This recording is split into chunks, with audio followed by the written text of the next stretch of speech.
Selamat pagi jemaat Tuhan. Wow. Shalom buat semua kita. Shalom buat Ambon. Shalom buat Jogja. Ya. Shalom juga buat Papua. Ada yang di Medan juga, saya pernah dapet DM ya. Shalom juga yang di Medan, yang di Banten, yang di Jakarta. Shalom semuanya, puji Tuhan. Hari yang luar biasa karena ada Yesus bersama kita. Dia adalah Guru, Bapa, Raja yang luar biasa bagi setiap kita. Untuk itu jemaat Tuhan, mari teruslah bersuka cita, bersemangat di dalam Tuhan. Amin. Saya jadi teringat satu firman Tuhan yang terambil dari Mazmur 4 ayatnya yang ke-6. Persembahkanlah korban yang benar dan percayalah kepada Tuhan. Kalau bicara tentang korban yang benar, berarti ada korban yang tidak benar. Nah, Alkitab mengajarkan korban yang benar itu adalah ketika kita mempersembahkan tubuh kita bagi Tuhan. Wow, mempersembahkan tubuh di sini kita nggak harus seperti Abraham ketika mempersembahkan Ishak anaknya. Tetapi mempersembahkan tubuh kita ini adalah bicara tentang bagaimana kita siap dalam menjalankan perintah Tuhan, taat akan setiap firman Tuhan, dan kita berani berkata, bukan kehendakku lagi Tuhan, tapi kehendak-Mu lah yang aku mau terus lakukan. Wow. Para orang tua, ajarkan hal ini kepada anak-anak kita. Sejak mereka masih kecil, ajarkan. Ajari mereka untuk, nak, bukan lagi kehendak Bapa, bukan lagi kehendak-Mu, tapi harus kehendak Tuhan yang terjadi dalam kehidupanmu dan masa depanmu. Haleluya. Itulah persembahan yang benar bagi Tuhan kita, Yesus Kristus. Wow, terima kasih Tuhan. Kami tahu ketika kami sudah mempersembahkan tubuh kami hanya harus percaya kepadamu Tuhan. Terima kasih Bapa, terima kasih Yesus, terima kasih Tuhan, terima kasih Tuhan. Haleluya, haleluya. Oh Bapa yang baik, Bapa yang baik, Bapa yang baik. Bapa, ku persembahkan tubuhku sebagai persembahan yang hidup, kudus, dan yang berkenan padamu, sebagai ibadah yang sejati. Haleluya. Bapa, ku persembahkan tubuhku sebagai persembahan yang hidup, kudus, dan yang berkenan padamu, sebagai ibadah yang sejati. Haleluya. Ku sembahkan Tuhan, ku sembahkan Tuhan, ku serahkan hidupku kepadamu untuk kemuliaan nama-Mu.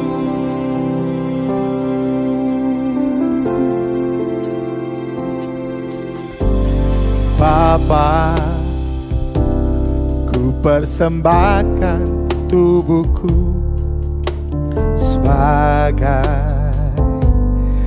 persembahan yang hidup, kudus, dan yang berkenan padamu sebagai ibadah yang sejati. Ku sembah Kau Tuhan, ku sembah Kau Tuhan, ku serahkan hidupku kepadamu untuk kemuliaan nama-Mu. Ku sembah Kau Tuhan, ku sembah Kau Tuhan, ku serahkan hidupku kepadamu untuk kemuliaan nama-Mu. Ya Tuhan, kami mau mempersembahkan korban yang benar kepadamu Tuhan. Engkau selalu merindukan korban yang harum dan berkenan kepadamu Tuhan. Dan kami mau selalu mempersembahkan itu di hadapan-Mu. Ajar kami mengerti, ajar kami berani. Oh Tuhan, Tuhan, Tuhan, Tuhan. Terima kasih Tuhan, terima kasih. Menghidupi firman-Mu itu menyenangkan. Taat akan sabda-Mu itu memungkinkan bagi kami Tuhan. Terima kasih, terima kasih, terima kasih. Ku sembah Kau, oh Tuhan, ku sembah Kau Tuhan, ku serahkan hidupku kepadamu. Kau yang bertanggung jawab Tuhan. Kami percaya anak cucu kami, oh Kau yang memegang kehidupan mereka. Kau yang memegang masa depan mereka. Yesus, terima kasih, terima kasih. Oh Bapa, Bapa, Bapa, kami tidak perlu takut dan khawatir akan masa depan anak cucu kami. Karena firman-Mu berkata, anak cucu orang benar tidak akan meminta-minta roti. Yes, haleluya. Kami percaya kepadamu Tuhan. Kami percaya kepadamu Yesus. Mari Tuhan, satu persatu umat-Mu pagi ini Kau sentuh dengan kasih-Mu. Satu persatu umat-Mu hari ini Kau berikan Tuhan pengurapan yang baru, minyak yang baru. Dan mereka mau terus melangkah mempersembahkan korban yang benar kepadamu. Dan mereka percaya senantiasa kepadamu. Bukan hanya dalam perkataan, tapi juga dalam pikiran dan juga dalam perbuatan Tuhan. Terima kasih Bapa, terima kasih Yesus. Engkau sungguh luar biasa. Engkau sungguh dahsyat. Engkau sungguh ajaib Tuhan. Terima kasih Yesus. Kami mengucap syukur, kami berterima kasih kepadamu di dalam nama Tuhan Yesus Kristus. Haleluya. Amin. Haleluya. Nah, jemaat Tuhan yang terkasih, saya mengajak kita untuk mempersiapkan pembacaan firman Tuhan yang terambil di dalam Kejadian 5 ayat yang ke-22 sampai dengan yang ke-24. Dikatakan dan Henokh hidup bergaul dengan Allah selama 300 tahun lagi setelah ia memperanakan Metusalah, dan ia memperanakan anak-anak lelaki dan perempuan. Jadi Henokh mencapai umur 365 tahun. Perhatikan. Dan Henokh hidup bergaul dengan Allah. Lalu ia tidak ada lagi sebab ia telah diangkat oleh Allah. Wow. Saya ketika awal-awal bertobat, saya berpikir Henokh itu adalah orang yang hanya kerjaannya berdoa 24 jam. Tidak melakukan aktivitas yang lain. Hanya mengunci diri di dalam kamar. Memisahkan diri dari dunia. Tidak mau tahu urusan dunia. Ya, bahkan betul-betul menjaga dirinya untuk tidak berjumpa dengan orang banyak. Itu pemikiran saya dulu ketika awal-awal bertobat. Dan ternyata Bapak Ibu Saudara, saya harus katakan pemikiran saya itu salah. Iya, karena konsep bergaul dengan Tuhan itu nggak seperti yang saya katakan tadi.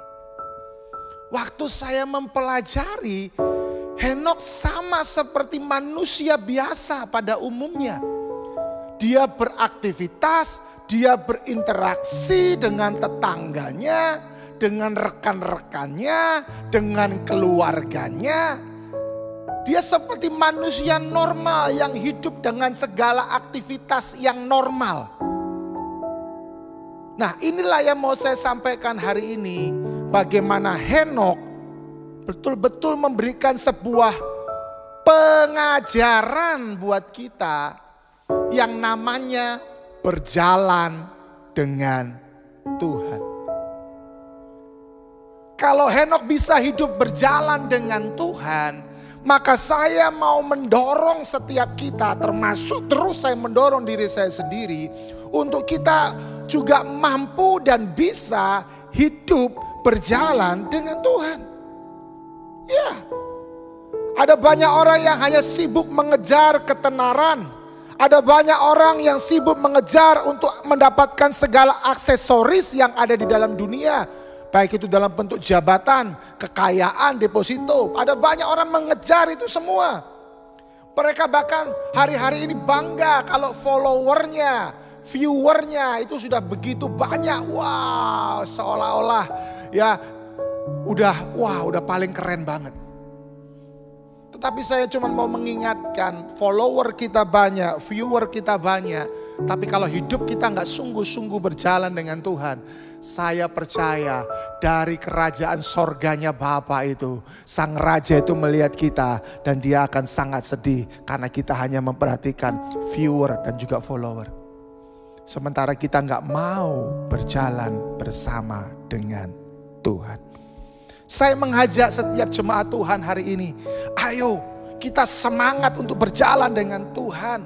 Makanya tadi di awal saya berkata, mempersembahkan tubuh itu berbicara bagaimana kita betul-betul mentaati, menghidupi setiap sabdanya Tuhan. Kita berani berkata, bukan lagi kehendakku, tapi kehendakmu yang Tuhan. Ayo orang tua, berani gak engkau berkata kepada Tuhan, Tuhan, apa yang terjadi kepada anakku bukanlah kehendakku, tapi kehendakmu Tuhan. Berani gak? Karena terkadang kita orang tua, kita punya cita-cita buat anak kita. Enggak salah kita punya cita-cita buat anak kita. Tetapi apakah cita-cita kita itu selaras dengan destininya Tuhan buat anak kita? Saya punya 3 anak. Masing-masing kalau ditanya saya punya kerinduan, saya punya cita-cita terhadap anak saya ini. Tapi saya sama istri saya sudah sepakat. Apakah cita-cita kami ini sesuai enggak dengan kehendak Tuhan itu loh. Nah, kita mau belajar bagaimana Henok betul-betul dia berjalan dengan Tuhan. Dia tahu apa yang jadi kehendak Tuhan. Sehingga dia menghidupin itu dalam kehidupannya. Jadi hari ini saya mengajak kita belajar ada 3 perkara penting dalam kehidupan Henok. Yang pertama, Henok hidupnya relevan. Katakan relevan. Ya, Henok hidupnya relevan. Kalau kita lihat Henok hidup dekat dengan Tuhan, dia tidak dengan cara justru menjauhi dunia. Tapi justru dia masuk ke dalam dunia dengan cara apa? Menjadi garam dan terang dunia. Dia relevan. Dia nggak memisahkan diri dari dunia. Seperti yang saya katakan di awal tadi, konsep tentang hidup bergaul dengan Tuhan tadi yang salah tadi. Ya, dia nggak menjauh dari dunia, tapi dia justru masuk ke dalam dunia. Dan dia tahu bahwa dirinya harus menjadi garam dan terang bagi dunia ini. Hidup berjalan dengan Tuhan itu tidak memisahkan diri dari dunia, tapi kita memberi pengaruh kerajaan Allah di tengah-tengah dunia. Wow, keren banget loh. Ayo, ya, jangan lagi berpikir hanya sekedar engkau mengurung diri dalam kamar, doa puasa. Ya oke, saat-saat tertentu engkau melakukan itu, bahkan mungkin punya hari-hari tertentu engkau melakukan itu, good. Tapi jangan berpikir itu sudah cukup, enggak. Engkau harus memberikan pengaruh kerajaan Allah bagi dunia ini. Itulah kehidupan Henok yang relevan. Dan saya percaya Henok bisa, maka kita pun juga pasti bisa. Henok tidak pernah mengisolasi dirinya dari apa yang terjadi di dalam dunia. Tetapi Henok justru terus berinteraksi dengan dunia. Walaupun dalam Kejadian pasal yang ke-6 kita bisa melihat dunia dalam keadaan yang rusak. Rusak di situ bukan karena terjadi gempa bumi di mana-mana, bukan. Bukan karena terjadi topan badai, bukan. Rusak di situ dalam pengertian apa? Moralnya. Enggak lagi mencari Tuhan sungguh-sungguh. Maaf saya pakai kata ini, hidupnya banyak yang bejat, melakukan dosa, rusak di hadapan Tuhan. Jadi Henok itu hidup di tengah-tengah kondisi dunia yang sedang rusak di hadapan Tuhan. Tapi hidupnya tetap relevan. Jadi yang namanya hidup relevan itu adalah apa? Kehidupan kita berguna, menjadi berkat bagi semua orang. Serta yang kita lakukan itu tepat dan sesuai sasaran. Yang mana ukurannya adalah kerajaan Allah. Yes, itulah relevan. Relevan itu tidak berarti kemudian kau harus mengikuti arus dunia. Kemudian kau berkata ini relevan Pak, enggak. Tapi pengaruh kerajaan Allah itu kita nyatakan di tengah-tengah dunia. Katakan amin, haleluya. Yang kedua, Henok hidup konsisten. Yes, ini luar biasa. Saya sudah sering kali mengatakan definisi dari konsisten adalah apa? Tidak pernah menurunkan standar. Standarnya itu justru semakin lama semakin naik terus. Ya, karena saya percaya kesempurnaan di dalam nama Yesus itu harus terus kita kerjakan. Jadi kehidupan yang konsisten itu bukan menurunkan standar kerajaan Allah, tapi justru kita semakin meningkatkan standar kerajaan Allah. Itu loh yang harus kita hidupin. Henok ini luar biasa sekali. Henok konsisten, di mana dia harus bergaul dengan Tuhan. Bagi Henok yang namanya konsisten itu adalah bukti bahwa dirinya adalah anak kerajaan Allah. Wow. Kalau kita berkata representative of Christ Kingdom, tetapi hidup kita nggak konsisten, maka kita boten kerajaan Allah. Dalam Kejadian 5 ayat yang ke-22 dikatakan, dan Henok hidup bergaul dengan Allah selama 300 tahun lagi. Bayangkan, 300 tahun itu bukan waktu yang sebentar. 300 tahun itu bukan waktu yang seperti 5 menit, 2 menit kita berdoa. Bukan. Itu sebuah waktu yang sangat lama dan panjang. Ada begitu banyak proses yang bisa terjadi. Ada begitu banyak tantangan yang bisa kita alami. Tetapi Henok konsisten tetap terus bergaul dengan Allah. Wow, luar biasa. Dia menjaga dirinya untuk tidak jatuh di dalam dosa. Dia menjaga dirinya untuk tidak terpengaruh oleh situasi dunia. Kita kadang-kadang masih mudah terpengaruh. Ya, sama omongan-omongan si A, si B, si C, kita mudah terpengaruh. Kemudian kita berkata emang benar ini gereja gak benar, ini pendeta gak benar, ini pengajaran gak benar. Kita masih mudah terpengaruh.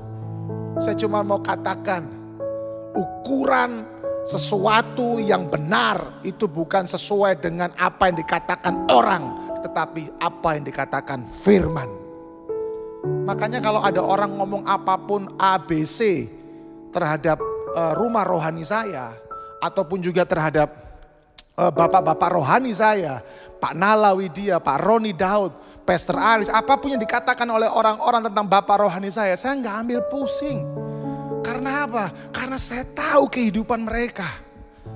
Ya, ada orang ngomongin tentang Engkong Arifin, saya juga nggak ambil pusing karena saya tahu bagaimana Pak Arifin. Saya cuma mau mengatakan kepada setiap kita harus hidup konsisten. Ya, karena Henok berjalan dengan Allah, itu artinya apa? Dia mentaati Allah.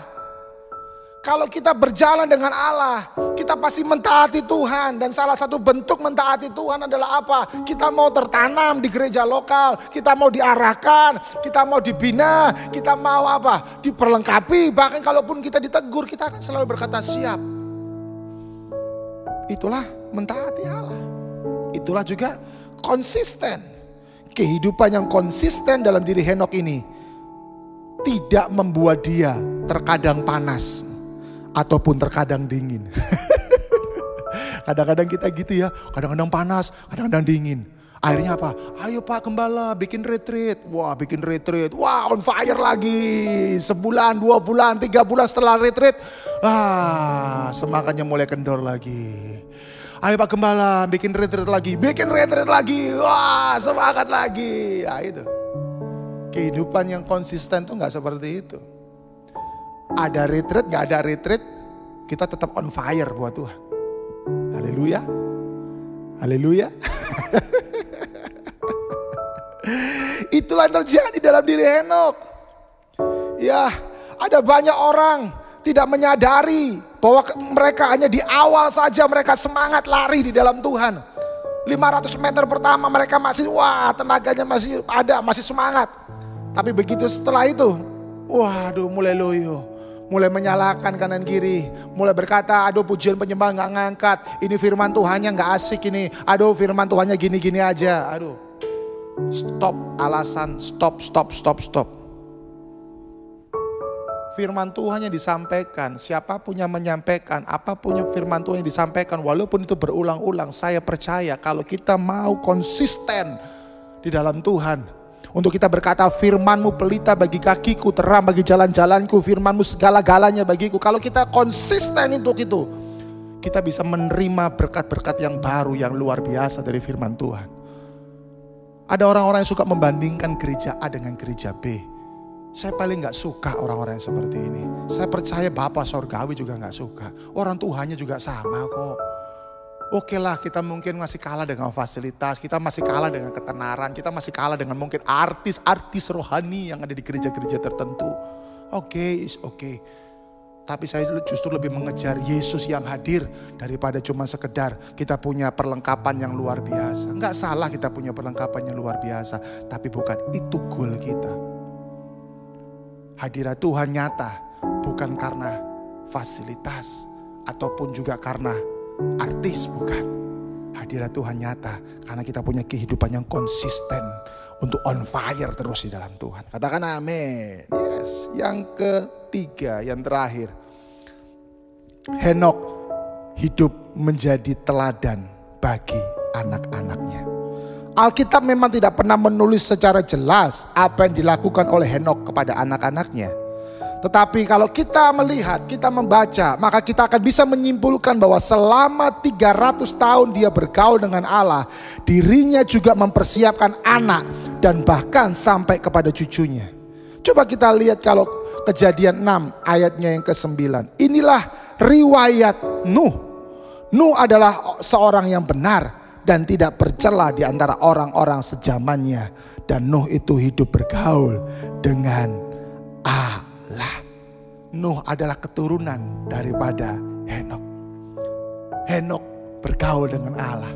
Nuh bergaul dengan Allah. Nuh hidup menjadi teladan bagi anak cucunya. Wow. Percuma saya dikenal, percuma saya melayani kemana-mana, percuma dan percuma dan percuma orang diberkati lewat pelayanan saya kalau anak-anak saya tidak bisa melihat Kristus dalam diri saya. Istri saya tidak bisa melihat Kristus dalam diri saya. Saya harus berjuang dan terus berusaha untuk anak dan juga istri bahkan anak cucu saya melihat Kristus dalam hidup saya. Dan saya bersyukur oleh kekuatan Tuhan. Mereka bisa berkata, istri saya bisa berkata, aku melihat Kristus dalam dirimu. Wow. Henok luar biasa. Ayo Bapak Ibu Saudaraku yang terkasih. Mari kita hidup berjalan dengan Tuhan. Mari kita berdoa. Bapa, hamba-Mu selesai. Aku memberkati setiap umat-Mu. Diberkatilah mereka di dalam nama Tuhan Yesus Kristus. Mereka akan mengembang ke kanan, ke kiri. Mereka akan menjadi kepala dan tidak pernah menjadi ekor. Diberkati mereka dalam segala yang dikerjakan di dalam nama Tuhan Yesus Kristus. Amin. Bila Bapak Ibu Saudara diberkati lewat program ini, jangan lupa baca di kolom deskripsi dan jadikan hidupmu berkat bagi kemuliaan nama Tuhan. God bless.